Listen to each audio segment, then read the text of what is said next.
Club.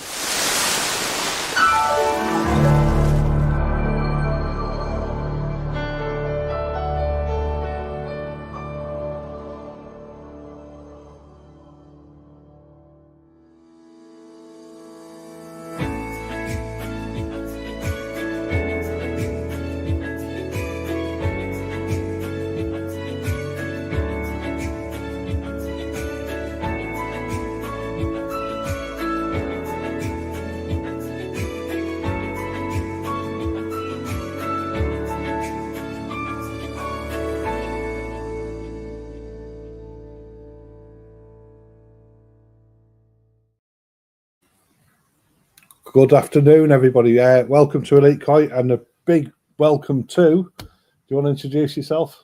Well, thanks for having us, Chris. Oh, you're welcome. My name is Thibaut Jacobs, and from KoiQuestion. I'm happy to be back at Elite Koi after 2 years, I think. 2 years, yeah. So we've got some fantastic things coming for you, all starting tomorrow. And yeah, it's been a long time coming this, but we finally think that we're there now, aren't we? With the collaboration between the Dutch koi keepers and our koi community here at Elite Koi. Well, everything revolves around sharing knowledge, really. Exactly. But also sharing like the experience, right? Yes. Of experiencing the koi hobby. Yeah, and we had a dream a couple of years ago about doing workshops and bringing that information into the community, which we think we're just about there with it, don't we? We think we're about ready to get started with it. So tomorrow. I mean, we've only got 2 people watching us at the minute, so we won't get too carried away. Good afternoon, Derek. Please say hello in the comments box if you're watching. Certainly, if you're watching from KoiQuestion. There we go. We can see who's watching. There's 2 from Elite Koi. Your followers not here yet, but we've got to admit this is a bit ad hoc, isn't it? We've just done this completely off the record. Well, I think your channels are used to it. My channel, especially on YouTube, on Facebook, maybe we went live a couple of times, and Instagram we do regularly, but YouTube actually not. So So it's quite new to our following, but we're just trying things, and that's what it's all about. See how it goes. So remember, fire your questions in. One of the big things tomorrow, of course, is as many of you know, Elite Koi. We run a photo show. We run 3 photo shows every year, and that culminates in a grand champion. So all the winners from the previous 3 photo shows go to a public vote with you guys that are subscribed to Elite Koi. You'll get an email to vote on your favorite fish, and tomorrow's the big day when the fish is going to be unveiled. Now, as well as that, then alongside the Elite Koi photo show, KoiQuestion, Thibaut's also going to be. You've also been judging some fish for your award. Sure am. The KoiQuestion award. Yeah. And we did it. We started in the spring, right? That's right. We did I awarded the very special. I thought was a Quebeco. Yes. And then I said I would like to award the Quebeco because of its quite rare. Yes. In this quality, and then you said, but it started out as not as a Quebeco at all. It started its life as a Quebeco, and if you, I think I could even get the video up where that fish sold at auction. Yeah. And funny enough, it was one of our other judges, Paul Mack. Paul Mack from the Yorkshire section BKKS. He's the one who lays the Great British Koi Show on, and he actually identified that fish as being something quite special and quite rare. You know, the remarkable thing is usually when you have an Quebeco or something that loses his red or loses the pigmentation, or that you can see it as being this dirty color, you know, like you can see it. Yeah. Like it's a quality loss. But this fish is totally is as yellow as a bird. I mean, should we show the guys it? I don't know if Deck's in the background as always. Deck's in the office. Yeah, we got it up there. So this is the Quebeco. This is the fish that for you was the best fish in the whole competition in every category.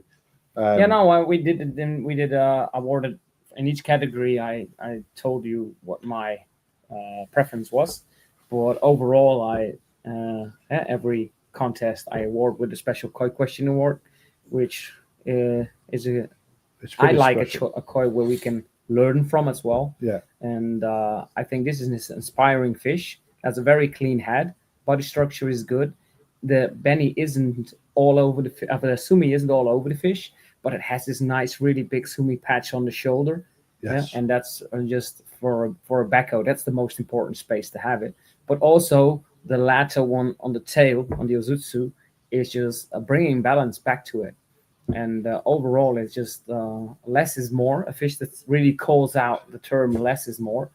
But the overall key quality is very consistent. Yeah. That's why I said I was quite amazed that it actually didn't start out as a key Becco. Yeah. But yeah, nevertheless, people are always looking for key Becco or key Utsuri with a real yellow, and this one has a real yellow. But did we know that the real yellow started out as red? No, we're going to show the guys and girls. And anybody who's watching, you can always catch back up on this. So the stream for this will go live on YouTube. It'll stay up on YouTube, and also Facebook. It'll be there for 30 days, I think. So if you want to look back at anything we're discussing, you can do. Yeah. Just interestingly, when you started off by saying that was quite a rare koi, I've only ever seen 3 key Beccos in my lifetime as keeping koi. That was the first one. The second one was at the All Japan Koi Show back in January last year. Yeah, you were this there, year. right? Great And story. I saw one very, very similar fish, a little bit larger. And do you know where the third one is?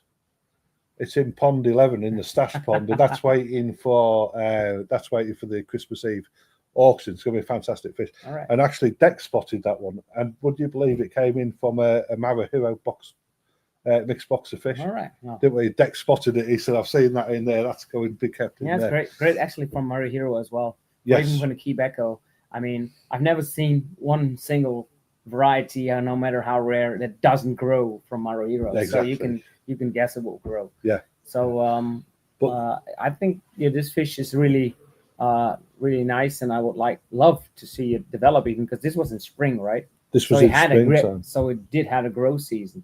The owner, right? Yeah. So we've got in touch. He's coming along tomorrow for your weight shop. Does he know I wanted to bring a picture on that. Oh, it's now. It's now what time? We'll get in touch with him. He can still catch it and make a new picture in the morning if he needs to. Let's show the folks at home how that fish started out. So can you flick up the Becco as it was when it got sold, please, Deck? This is pretty mind-boggling. Just give them 2 minutes in the background. So welcome everybody. We've got Craig's watching, Paul Whitman. Good afternoon. Yeah. So already to the everyone watching, I want to ask you guys, okay, we're maybe now discussing some fish. I'm really anxious to hear all about Elite Koi, what you've been up to. But tomorrow I'll be hosting a workshop here and recognizing future potential in young koi. And when you have a question now that you want me to address tomorrow, something that you're really interesting to know and to find out about, like sumi placement, development, body structure, skin quality, just hit it up in the comments, and then we'll take it along with us in the preparations. Yeah, and that'll give us a chance to go and find what it is Fish. that the guys want to learn about in terms. So we can get some fish in the bowl that will actually address this thing that you want to learn. Yeah. So this way we can make it more interactive, of course, and bring people to them the knowledge that they really want to learn about. Yeah, definitely. One question that you asked when I was speaking to you a couple of weeks ago, and you said you wanted to find out what people thought made a jumbo tosai. Mm-hmm. So why? Because not so that we can kind of label a jumbo tosai as that, but to understand what people think a jumbo tosai represents. Yeah, it's an interesting topic, because jumbo tosai is like this huge term that really got put out there on the shelf. Like, if it's not jumbo tosai, it isn't any good. Yeah, Yeah. But first of all, what is a jumbo tosai? Is it a fish that is only younger than 12 years old? Is it a fish that hasn't had 2 summer cycles? Yeah. So that's the age is one thing. And then the size. When is a fish a jumbo tosai? Is it when it's 25? Is it 30? Is it 35 cm? So it's been used as a very commercial label to put it in. And nobody knows really what we're talking about. And this is the thing. It's not about putting the truth out there like, oh, this is a jumbo tosai and nothing else can be a jumbo tosai. It's about create a common understanding and consciousness about what you're talking about. Yes. And then the second thing is what is a jumbo tosai? Is it just a really fast growing koi, and can we expect to grow it large in the future? because I don't think it's that easy. No, I You want need- to continue that growth that it's shown in the early years. you Yeah. still got to look at the body shape, the variety, the breeder, the bloodline, the and of course it doesn't only depend on the genetics. It's also like where is it kept in? Yeah, the environment that it's kept in and all this. Yeah, because a good fish, or even it could be ruined if it's not kept in the right environment. Yeah, of course. But I guess this is where it comes down to the individual koi keeper, what they expect from the hobby. Mhm. You know, do you want to see big fish? Do you want a lot of fish, smaller fish that are nice, colourful, and all this? Some amazing questions coming up. Yeah, For sure. So there we go. There we go. Yeah. There is it. That is the key Becco. So yeah.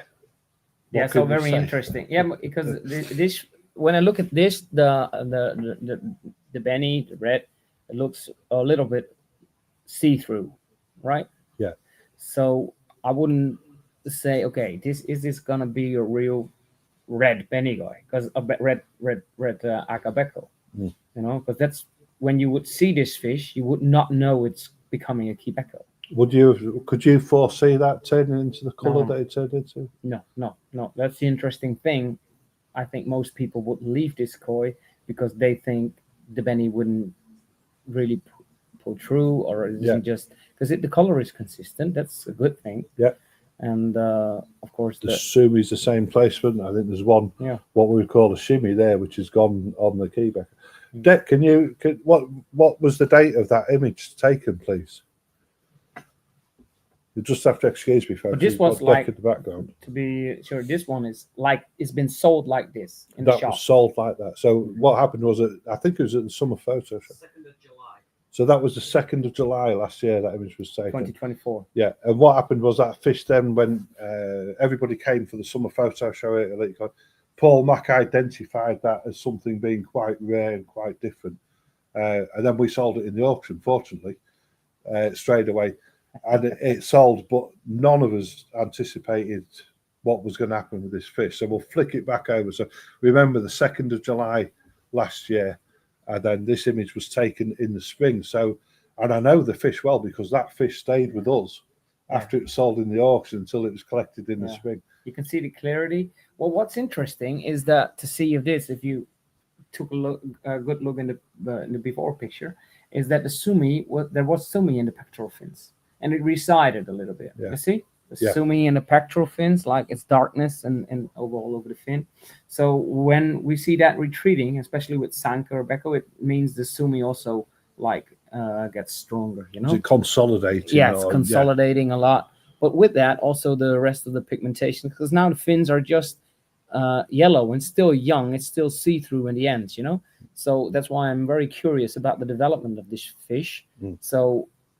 Did it stay yellow or did it? Yeah, I believe it stayed yellow. Yeah. So I'm just very curious, and about the sumi, how it developed, the body structure looks good. It's just interesting, and that's what the sizes of koi that like this, like it was 20 cm when you sold it, or smaller even. I think it was about 18. I think it was smaller. Yeah. 22 centimeters. 22 cm. Yeah. Yeah. So those fish at 22 cm, it's really hard to see the future in there. Yeah, in every koi, even in Japan, because you don't know the sex. You can't even see it's male or female. Yeah. And apart from that, it's like so hard to already see in Tosai how the head and the body conformation will become. You know, you need so much information already of the oyagoi, for example, of the breeder and stuff, like to be able to give it a hunch about what's probably going on. So in terms of like koi development, it's important to know the genetics or the heritage of the koi. So you can look back at the parents just to give you a little idea, an inkling. If you asked me like 10 years ago, I'd say it's very, very important. Now I'd say just keep looking at the fish. Yeah. Know what you're looking at. Don't be blinded by a bloodline or a fancy name. Yeah. Because there's good breeders who breed bad fish, and there are no bad breeders maybe, but there are lesser breeders with lesser known bloodlines who breed very good koi. Yeah. It's all a numbers game, of course. Yes. In the end. So it's always important to look into for yourself and to be able to recognize what you're looking at, know what you see. That's why what my workshop is about tomorrow. Yes, yeah. And But it is hard. It is not easy, especially at TOSA. And many dealers forego now the chances of buying TOSI, and especially not growing them, because it is a risk on how they're going to develop. Nisai is way more certain, about how things would go. I remember asking Patrick at I think it was Patrick who had the Kahaka at the Belgium Koi show. The Miss, I can't remember. Miss Rose, the owner of the Yamabuki as well. Patrick Marcus. I remember asking him, at what age would you buy a fish? Because he had that big Yamabuki Ogun. I'm thinking that's, as he bought that this side. For me at that time, I thought that you're fairly guaranteed with the Nisai fish of what you was going to get. Yeah. He said he wouldn't buy a fish under 4 years old. No. So straight up, like I say to the guys and girls that come along to Elite Koi, you can take a Tosai. It's a much bigger gamble, but it's a much lower price point for you to take that gamble. When you get to 4 years old, you're paying big money because you're almost assured of what. Yeah, because you know more what it's gonna be. You can it's because all the small things become bigger things when the koi grows large. That's logical. But when they are small, it's much harder to see the differences between body conformation and the width of the head in regards to the length of the tail and stuff. And when it grows larger, it becomes easier to see. Yeah. And but when it grows larger, it's also more expensive to ship the fish because it's going less koi in a box. Yeah. And because you already can see what it's going to be, you can also see the potential. And when buying koi, you always pay for the potential. Yeah, because you can pay the same amount for a very high-end Sanzai or Yunsai as you would pay for it once it grows 80 cm. You always pay for the in higher quality for sure. Yeah. What do you think because I think you was quite shocked. I said to you that I had the vision of doing the grow-ons quite a few years ago. What do you think to that concept out there? Yep, the same thing. That it's quite risky, of course, because especially not all varieties, of course. You can order a box of chocolate. You never know what you're gonna get. But with the koi hobby, it's different. You order a box of chocolate, which is Chagoi, and then you're pretty sure what you're gonna get. But when you buy Showa, Tosai, and you just put it to grow, you don't know what you're gonna. They're like these magic gumballs. You never know how they turn out. And that's also important. It is also excitement. Yeah. It is the hobby that counts, and it's the excitement on how it's gonna develop. And there's a lot of fun in that. Do you know what I like most about it? Is that I've got 4.5 months to enjoy them fish now. Yeah. So I think it's good. The other thing that I found with the guys and girls that are on at the minute, everybody learns at the same pace from them fish. So you might not always get it right, but you learn across 50 different fish and watching them come on for 3 or 4 months. It's amazing. Yeah. So, so we better tell the guys and girls what's happening tomorrow. So tomorrow we've got the Grand Champion event.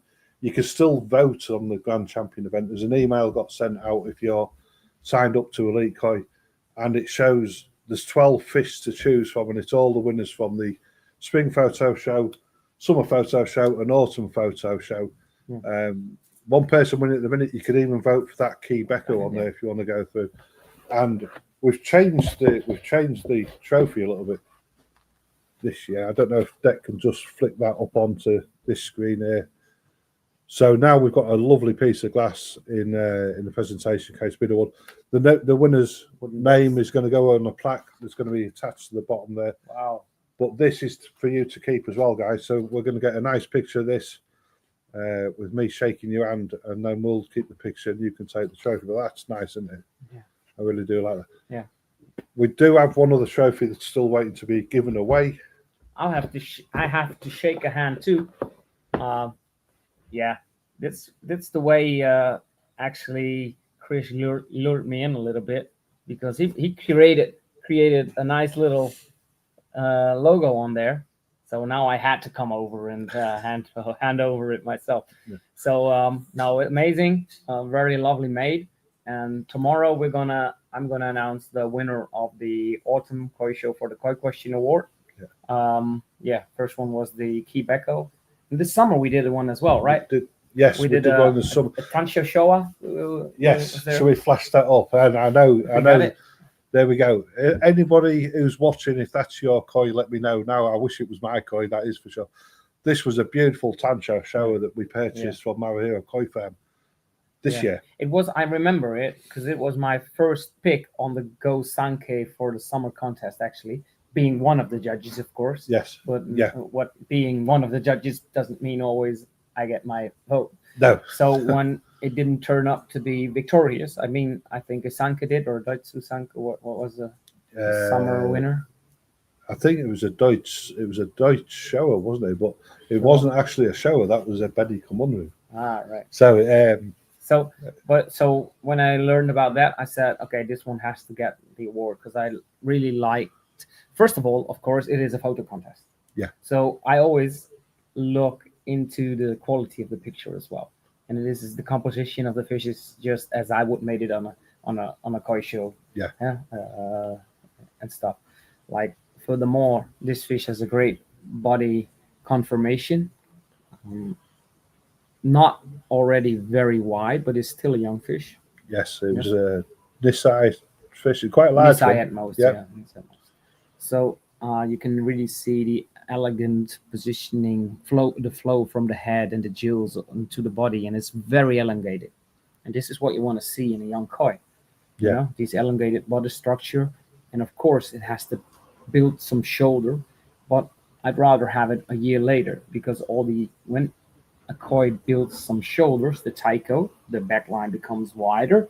So when wider, it has it has more power to carry a wider body. Yes. But if a fish grows big, it also has to commence a lot of energy that it feeds within himself into the maintaining of the body. Yes. And the weight. And all that energy, it's as logical as that, can't be put in the same in building length.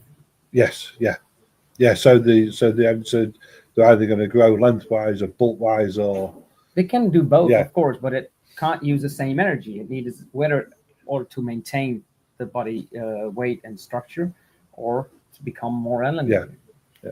So, I've got a treat for you actually because we're off to see that fish this week. Yeah, and it's not a golden rule. I mean, you have several bloodlines. Some, especially like for Matsuwa, first have like becoming body. Traditional Nogami Kohaku first grow in length very much. Yes. Then read a body even after Yonsai, the newer bloodlines already from also Nogami also become wider at younger age because it makes more of an impressive Nisai, of course. Yes. Yeah. It's stunning fish, and like I say, I've got a. And of course, the Benny spot, the Tancho spot is really good as well. Yeah. It's bright red, and it is a koi show. Although I'd like to teach, and that, my dear koi hobbyist, is very important. That is a difference in between quality now at a koi show and the quality for the future. So a koi, when you bring it in a koi show, it needs to be perfect now, or maybe there is no perfect, but it needs to be at its utmost condition at this point. Yeah. Whether when you have a koi that is made for the future, might not have already this inked black sumi on it. Yes. Yeah, it is still grayish lying underneath because it will become better over time, and maybe when it ages. And of course, if you in the koi industry going for the real prizes at a show, you want the fish to be show ready only when it is in proper size. Yes. Yeah. So you may be someone like Patrick may buy a 4-year-old koi with the foresight to think, I might have to condition that for 2 years. Yeah. For example, Miss Rose, Dex wouldn't have it on there right now for the shows, but people can Google it on KoiQuestion. Miss Rose, we wrote about it, won a prize in Japan, but there's large Benny patterns on it, and those, if you would see a fish like that when Tosai or even Nisai, it would be just so much Benny pattern going on. and you have to know how a pattern grows, how a koi grows, in order to be able to foresee how it will develop in the future. It is not that hard, but you have to take the time to learn this. Yes, yeah. A little definitely. effort goes a long way in recognizing potential. Yeah, and if you can come along tomorrow to see Thibaut's workshop, I fully recommend. You can see I'm mesmerised by what he said. Last time we was going for about 4 hours at your workshop, wasn't Yeah, it? yeah. I It was like, but your audience and people here were great. They are so like having these questions, and I'd like to add that it's not me being the expert. It's No. not me. Okay, maybe I know my stuff, but most of my knowledge comes, of course, from being a journalist in the koi industry for 15 years now. So I've spoken to and working at a koi farm in Japan, talking to breeders, but also talking to the winners at koi shows all over the world. So this knowledge I bring forth in this workshop. So I just want to be humble and say, hey, it's not me thinking I know everything. It's just small bits of knowledge I took, and that I think, hey, this is very consistent with each other, and I see things line up. And of course, we got the examples to show people. I think the great thing is you deliver it in a way that's in England we say in layman's terms. We understand what you're saying to us, even though you're Dutch. Yeah. You know, you put it away in such a way that it makes sense. Talking of the KoiQuestion team, haven't you got something to announce? Yeah, we do have. Where we is do it? have. Do you reckon he's put his Uchi Benny on yet? Now we have we are on the verge, KoiQuestion, of doing great things. We are I've been in Japan recently, Yes. and really got me back into it because I haven't been in Japan for 6 years. So it was great to and great to be there again, to feel the energy in the Niigata, to get to see some breeders again, and very nice. So this whole last year really inspired me again. After a few years, I took it more easy, and I brought in my son. Yes. My son Sam is now 17 years old last week. Yeah. And he now takes photographs as well. He was with me at the All England Koi Show. And if you go watch the major awards on our website, KoiQuestion, then some of the major awards are actually taken by my son. So that really makes me proud and makes me want to, made me like, okay, if I'm going to do this again, I want to do it properly. Yeah. And one of the most important things is to make KoiQuestion multilingual. Yes. So we now really got an English edition up as well. Yeah. But we now in total got 9 language editions. But I now want to take it KoiQuestion to the next level in consistency, in professionalism and stuff. And but I can't do that alone. No. Okay, we always have a team like this passionate hobbyists, but they're also like volunteers and stuff. And I really need people that are right with me in the trenches and delivering on consistency. And I found a guy like that, and he's here with us, so maybe he can come and introduce himself. I've only just met him this morning. What a guy! I can see already. I think, Oh, yeah, it was just. he's running away now. No. So, there we go. Look, he's coming in. Heeft iemand Thibaut gezien? I've been running away from you. How did you find us? I saw that on Facebook Live.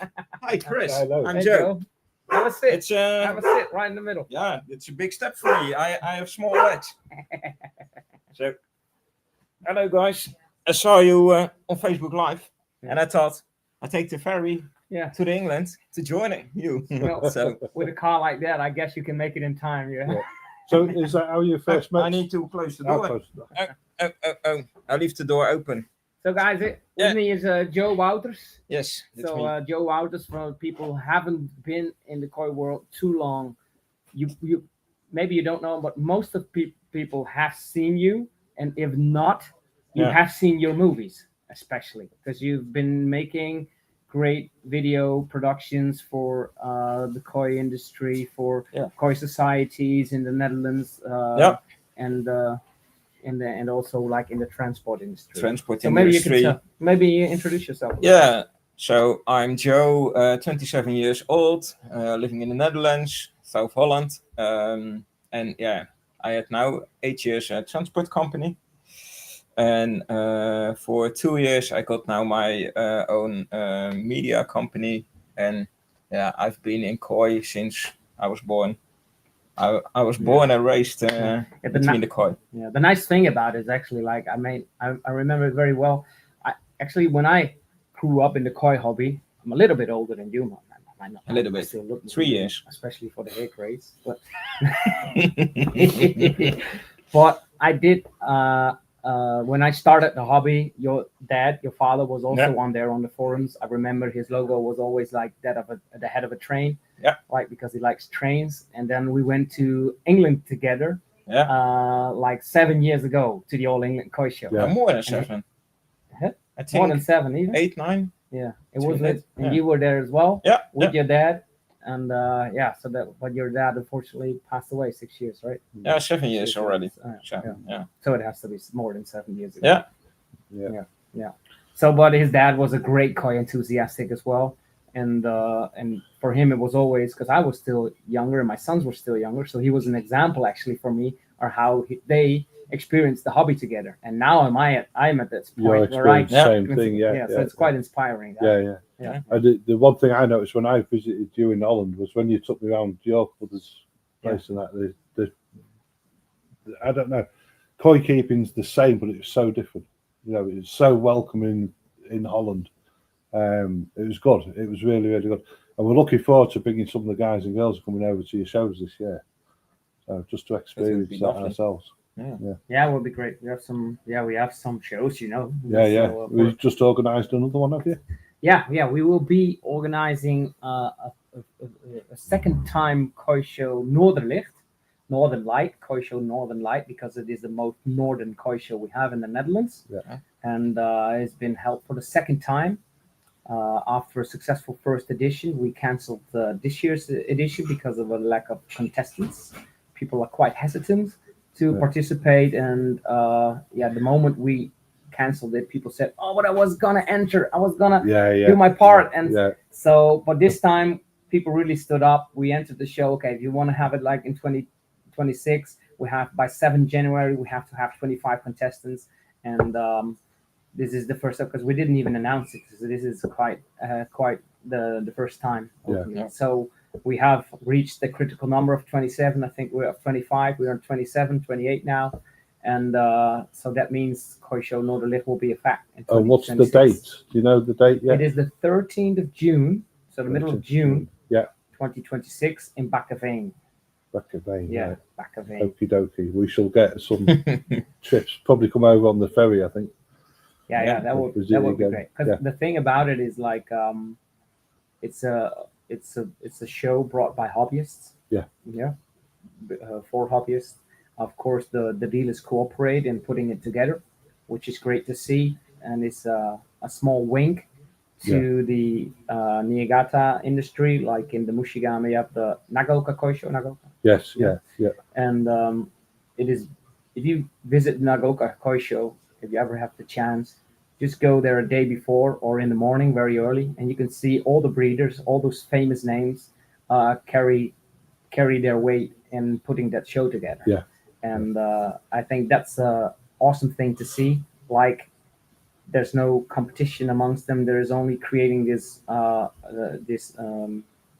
this stage for their common product to inspire the world. And I think the beautiful thing about the koi show like that is the vets are apart from each other. You can walk all your way around it. And we have the same setup at the Koi Show Noorderlicht. And it's free of entrance, so anyone can come and enter. So that's it's a great thing. Do you think it's on the decline, koi shows, or do you think they're coming back into popularity? What do you think, Joe? Yeah, I think so. I think I think there was, of course, we are past the years in which, like the Koi Show in Arsen, we had, at this momentum, we had 22,000 visitors in one weekend, over 3 days. And I think those days are gone. Those days are gone. There's a lot of differentiation, also in hobbies, of course, but also in the span of the summer. A lot of things and activities going on. And I think we there is still enough place to have these koi shows. Yeah. But we have to be humble again in a manner that, like, having put out there more koi shows that are actually smaller and also being visited by Hobbyists. lesser numbers is not a sign of a hobby declining. No. Sometimes, like last year, we had two koi shows on the same day. There is a small window, of course, in which we think it is healthy to organize a koi show from spring to end of August. Yeah. We can lengthen it a little bit when you go indoors, Yes. of course. Yeah. But no, I think to watch good koi, there's always enough people that. I think sometimes the attraction's taken away from the koi by other things surrounding it, isn't it? When really the koi show is about the koi, and I guess about the owner as well, how they care for the koi, how they present it, all that type of thing. Yeah. Because of course the internet is also there, and used to have in the days of the koi show having visitors over 20,000 people. Were the days in which you couldn't every day feast on content about koi on the internet. You had to really live up to the next year to go and watch so many koi live and have this ambience again. And becoming more digital, it's been replaced a little, of course, and people also experience the koi show through, for example, our content. So some people don't feel the need to drive for 3 hours anymore. They can watch it on the screen, which is never going to be the same. It's not the same, is it? No. But it is. You can see in the Netherlands, we have an online koi show. It's held during Christmas or the day after Christmas, 27th something, and that's more popular than ever. Yeah. So it does have its advantages as well, with people bringing in their koi, like your photo contest actually. I think they don't have any risk of transporting the koi. This is it. The thing is that then we haven't got the risk either of if there's any disease spread or anything between the fish while they're here, whatever. It's all, because for us to lay on 70 bats, it's impractical here. But with the photo show, what I really like most about the photo show is I'm trying to promote confidence in people handling the fish, so that when they come across a problem, then I know that I'm halfway there if I can get them to put the fish in the bowl and add a little bit of sedate to knock the fish down. Do you know, Chris, do all of your customers have a koi bowl, a koi sock, and a koi net? I think all the ones that enter the photo shows definitely do. It's I think it's very important. Every koi hobbyist, if you have any koi and you want to take care of them, you just need a bowl, you need a proper net, and you need a proper koi sock. Yeah. And it doesn't even matter whether it's a water holding koi sock or not, but you just need a koi sock to handle it exactly. properly. I mean, even as much as the fish is, the health of the fish is priority always. Even when I say to the guys and girls when they photograph the fish, try and photograph them over the pond. Because if one does jump out, it's going to end up back in the water, not necessarily on the floor where you don't want it. So the ones that are paying attention to what I'm saying, you might see a bit of glare on some of the images or that type of thing. But really, it's done with the benefit of the koi in mind, because you can get an amazing picture if you take the fish away from the pond and you've got that covering where there is no reflection whatsoever. But I think spend a lot of time to be able to take a really good picture. I mean, the people following you and they're on there now and they enter the photo contest, they know about my comments maybe on the koi show when I judge them. They love them. They think that you're ruthless. So they think I am ruthless. That is not the case. But I am, let's say, straightforward about taking the picture and stuff. But it is not that easy. I know that. No. But you was absolutely right in what you said, because what you said was, hey guys, I'm not gonna say that every fish is fantastic, because when you do say that a fish is fantastic, you need us to listen and say, why is it fantastic? If every fish is high quality, it plays it a little bit in terms of when you say, well, this one's really good. Well, you said the other 39 was really good as well. So where are you going with that? I think for me, for the photo show, and the main thing, it's like with the images that we flash up now, we've got a record of that koi development going through. And here at the koi, we've got that development record of koi going right through from when we very first started, buying the camera and taking the images and keeping that data bank of images. Yeah, that's why I also like the photo contest, because it's the way I started with the hobby. It's like buying the fish, taking the pictures, taking measurements, and then I wrote down my own expectancies of the fish over the next year. Yeah. And then in the next year, okay, I was sometimes a little bit criticized by my girlfriend taking them out every week, so it was maybe a little bit too much. But there's real value, and in the end of the season, taking a picture again and a video, and the video as well, guys. If you want to judge koi properly, never judge and buy koi only from a picture. The live auctions you do always contain videos as well. And you need them to have an all around good. You need to see a koi swim before you actually buy it. For sure, in my personal opinion. Yeah. But because if you write down your expectancies for a koi, and after the summer, after the growth season, you take a picture again, or the next year even at the same time, and you write down what you see, and then you take your your notes back from a year before, and you see where you were wrong. That's where you learn. Yeah. That's where you confront yourself with the ideas that were wrong. And if you don't write it down, that's why it's so important. You will have been biased. You say, "Oh, I knew it all along." Yeah. I knew it all along. Don't say that won't happen to you. We're all biased like that. We don't even know it's unconsciously present. But that's how you really start building your knowledge. Yeah. You can only listen to what other people, and what I say tomorrow, you can only listen to it so much. At a certain point, you have to make your own experience. Yeah, well, I mean, at the end of the day, I quite have to say to the guys and girls that come in, because I mean, we don't do really high quality koi. It's our base is like an affordable, good, healthy fish. But when you're confronted with a pond of, say, 150 toes, I always say to people, if the same koi catches your eye twice, that's the one that's speaking to you. That's the one that you want to pick. And sometimes you don't have to put that into words. It's just... Yeah, that's something you never need to forget. Like, it's not only about quality, it's also about what you like, what speaks to you. So how many koi have you got in Japan? Right now, I think 4 or 5. Some in Azukari, some are coming to me in April. So yeah. What kind of fish do you have, and what breeders? I had one Sanka at Kondo. It's with Mark from Mark Greatveld from the Koi Food. Yeah, still an underestimated breed. Yeah. And I can show it, of course.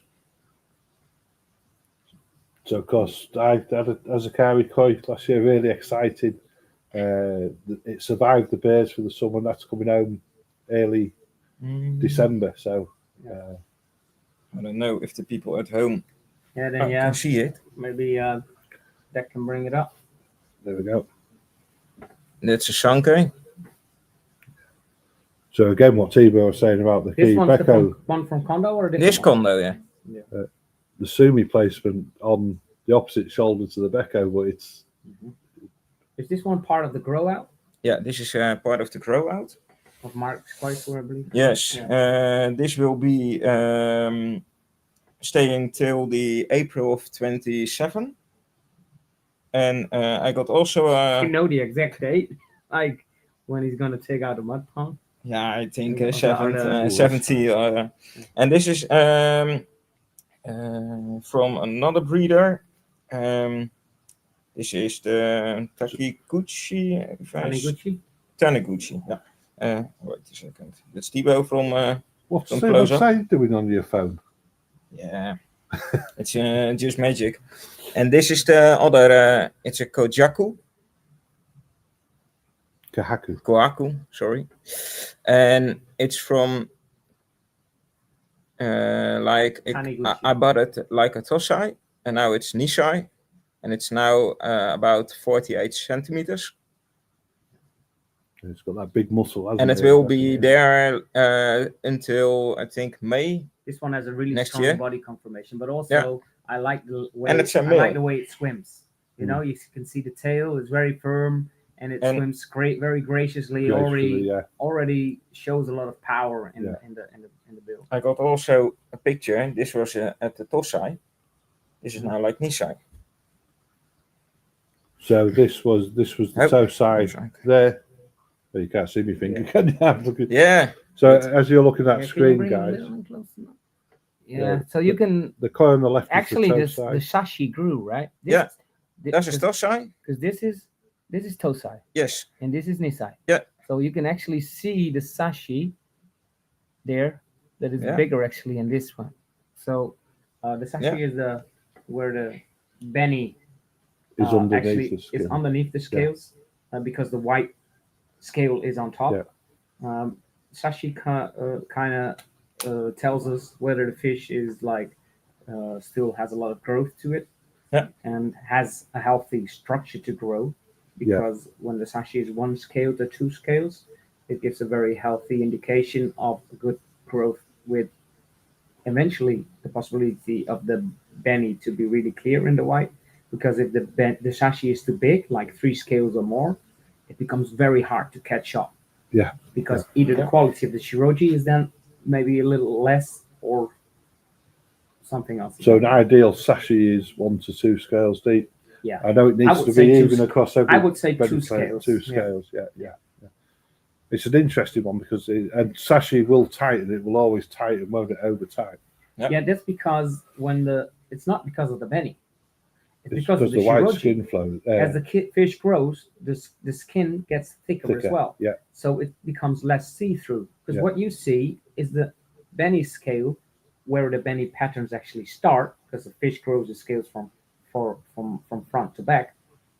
So the beni pattern that you see here on the surface already starts here. Yeah.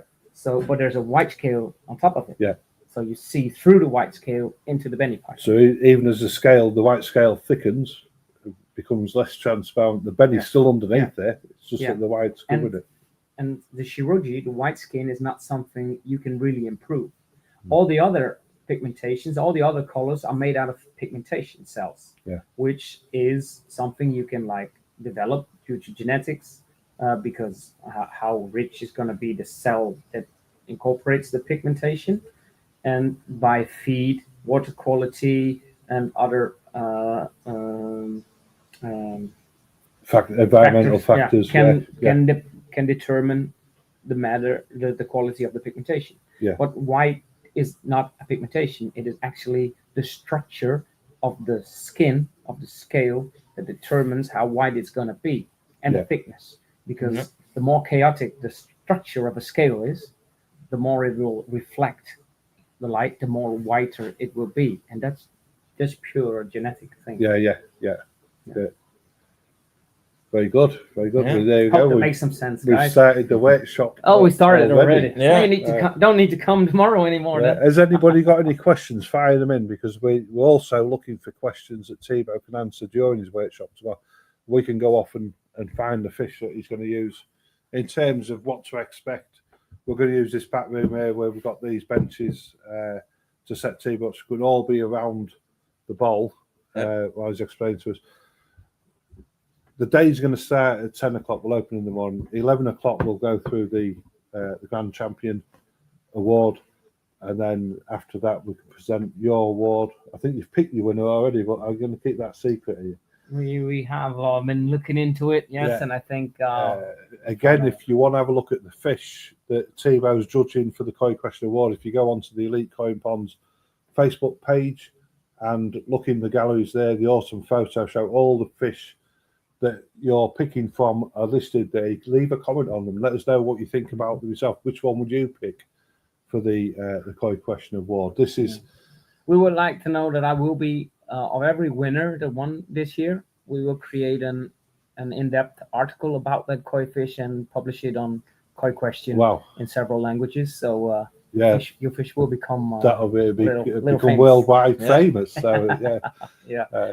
And then you've got plans, haven't you, to go into Indonesia, Australia, America. Yeah, we really do. I have the vision that if you really want to have like be out there, you have to know the people. Yeah. You have to be out there, so as we are here as well. Yeah. And we are going to like next week going to visit up some koi dealers here. Yeah. Maybe some koi dealers still in the. We doesn't have our agenda fully scheduled. So if you see this and think, hey, it would be nice for them to come over and see my shop, then by all means contact us. Yeah. And maybe you'll come along if you Yeah, can. yeah, definitely. And next week we'll go to visit Mike Shoshakoi. Yeah. Met Mike in Japan, and really selected some really splendid koi fish. Unfortunately, we aren't able to see them at the shop because they are only coming in on the 5th, I believe. But no, it's great to be here and to be able to do that. And in the same matter, don't want to be talking about stuff that is not present already, but we do have plans on promoting the koi in other countries as well, of course. As we, for example, have been in Italy in the last 5 years, I believe. Yeah, you like Italy, don't you? You love the I really Italian like koi Italian. show. Yeah. So, yeah, no, but because the Italian, you know how the Italian koi show came to be? It came to be after I did a workshop at Fabio Ciotti. He had a koi lab. He was actually an Italian koi breeder, and I did a workshop over there. And then these hobbyists that came over there to visit the thing. After that, we have a barbecue and a great talk. And there was and these guys actually founded ICA, International Koi Association. After that. Yeah. So it was an inspiration to them, and I delivered like the koi vets for the first koi show over there. Put them from a koi society in Belgium, brought them to Italy. So because they had too little vets, or the vets were too little. That was actually the case. So now, always since then, it's been a warm connection, and the hospitality in Italy is great as well as the food. So yeah. So now it's great to be part actually of building this koi community, and that's what KoiQuestion is about. Yeah. It's through sharing knowledge, because sharing knowledge is, I think, the ceiling that every hobbyist hits at one point. You can buy a nice pond, you can buy a filter, but the knowledge you really have to put in your own work in it. Yeah. You know, almost all of the rest can be built or bought. Yes. Yeah.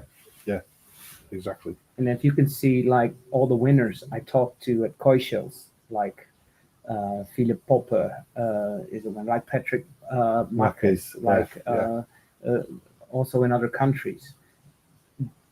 Like Philip Popper is not some great rich guy that just buys koi and puts them on a koi show. He is a very enthusiastic hobbyist. He is passionate. And the one thing he's really good at is preparing his fish for show. Yeah. He really knows what to do with his fish, to put in the body, to put the skin clarity on and stuff like that. Yeah. And that's where he wins prizes, not only in just putting in good koi, because it is, even every koi show is a momentum. Yeah. And of course, so that's not something you can learn quickly either. That's a long-term project to learn how to present a fish of that condition. Yeah, but he does it consistently, doesn't he? It's not just an odd fluke. It's that's why I mentioned him specifically. He is the most successful hobbyist in Europe. Yeah. So he won over 15 Grand Champion titles, I believe, and of which 7 are with one fish. So he's kept the same fish, or 8, or maybe 10, I don't even know anymore. Yeah. We have him. You can look him on KoiQuestion website. You can look him up. Yeah. You can search Magnum Kohaku. That's the Kohaku I'm talking about. Magnum is a bloodline of Sakai. I can see her now. I can see the fish. He brought her up for like 5-6 years and win Grand Champion every time again. Then you know something about keeping koi, I can tell you. Definitely. Yeah. So just going back to tomorrow, we've got your award. Then we think your workshop's going to start about 3:00ish. We're going to lay on some food at 5:00ish, have a bit of a chill out. The evening, we're going to have a bit of a social evening. So if anybody wants to come along, you have to bring your own drink of choice. I'll be on Pepsi Max as always. B.O.B. Bring your own bottle. Yes. And then we'll just see where it takes us, I think. I remember the last time people was reluctant to leave at about 9:30 in the evening. But it's going to be fantastic. If you are coming on, please let us know, just so I know how many people I need to prepare food for and things like that. But it's going to be a fantastic day. Yeah, looking very much forward to it. Just see if you've got any questions. Yes, and so people, if you have any questions, if there are subjects you want us to discuss about tomorrow at the workshop, leave them in the comments. If not now, then when you watch it, because it will be on there, the recording will be on there, and then we will try to look for the koi that depicts that specific kind of theme that you want to learn more about. Yeah, definitely. Right. I think we should call it there. The battery's about to die. Thank you, Thibaut. Thanks. Joe. Thank you, Chris. We'll see you all tomorrow. For sure. Thanks, guys. See you Bye. soon.